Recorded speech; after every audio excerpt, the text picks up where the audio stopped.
And right after that happened, the Russians were no longer permitted on the facility at all.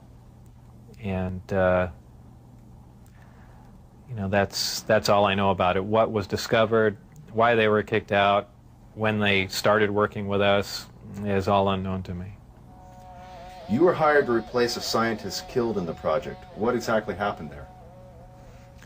Allegedly, obviously, I didn't see this and I don't know it to be fact, but this is what I was told, that I was hired to replace one of a couple people that were killed while working on one of the reactors from one of the crafts. Apparently, they, for whatever reason, cut open an operating reactor, and the device exploded, killing both of them. The scientists that were killed there, allegedly the detonation from the explosion was fairly large. It would have rivaled a small tactical nuke. So it was done at the Nevada test site, and it was to be passed off as an unannounced nuclear test. Did you have any direct contact or communication with aliens? No, not at all.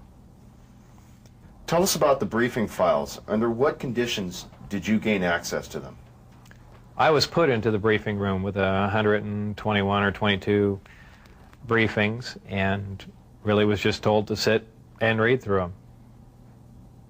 I think they were there just to mainly educate me on what was going on. They weren't a complete in-depth explanation on everything else, but just essentially a brief synopsis on some of the other projects that were going on there.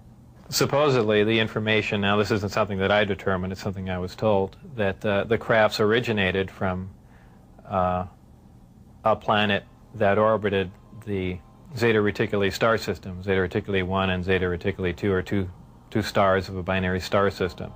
The craft allegedly came from there.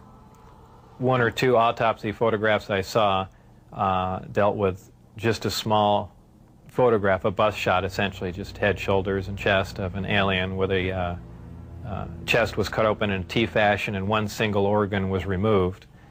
The organ itself in the other picture was cut and vivisectioned essentially, showing the different chambers in there. This was totally unrelated to anything I was doing, but from that photograph it looked like what you see in UFO lore as the typical gray. So how tall it was from what I could see, I couldn't tell because I only saw a portion of the photograph, but if everything else you see is correct, I would imagine it was 3.5 or 4 feet tall. But there again, all I had to see was a photograph, and I didn't have much to go on. You mentioned these beings have historically interacted with man. How? What was involved there? Allegedly, this interaction has occurred since, man was a simian creature, and, there were genetic alterations made. How specifically did the briefings detail how the aliens manipulated our genetics over the centuries? It mentioned 65 or 63 corrections or additions to the genetic makeup that finally resulted in, a human creature.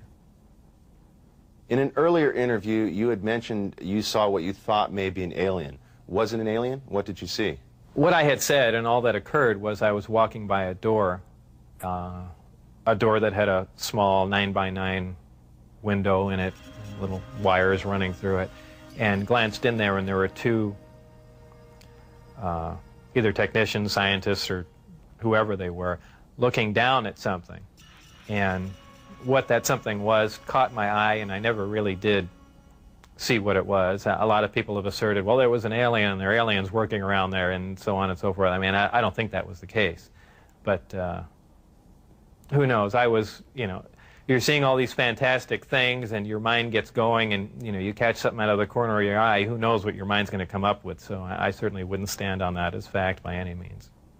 What was the incident in 1979 that brought the alien exchange program of information to a halt? Again, this was a story that was relayed to me, and allegedly what happened in '79, there was some sort of information exchange going on where there were actual live aliens at the facility, and at one particular point there was an area where some security personnel went to enter.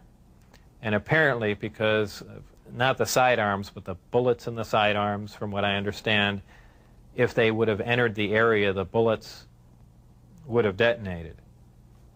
And supposedly one of the creatures tried to stop the security personnel from entering the area, and a fight ensued. And the bottom line from the altercation was that the security personnel, I don't remember how many were involved, but were all killed, and they died of head wounds, and that's all that I heard of that story. What was your job description at S4? My official job description was a senior staff physicist. I don't know if I actually had that position when I was there, because I was there so infrequently. I wasn't supervising anyone, so that was the official position I was hired under. But whether or not I actually acted in that capacity, I don't know. What was the size of the staff working on Project Galileo? Well, there were 22 people employed there totally. And that was specifically for the Galileo project? No, for the entire project. Oh, I see. There were 22 people with majestic clearance. I had majestic clearance. Majestic clearance was designated as clearance 38 levels above Q clearance, and Q clearance is the civilian top secret clearance. When did you see your first disc? The first disc I saw, I believe it was the second, or I think it was the third time I was up there. Normally the bus pulled around to the opposite end of the facility, which was the main entrance, and that's where we went in.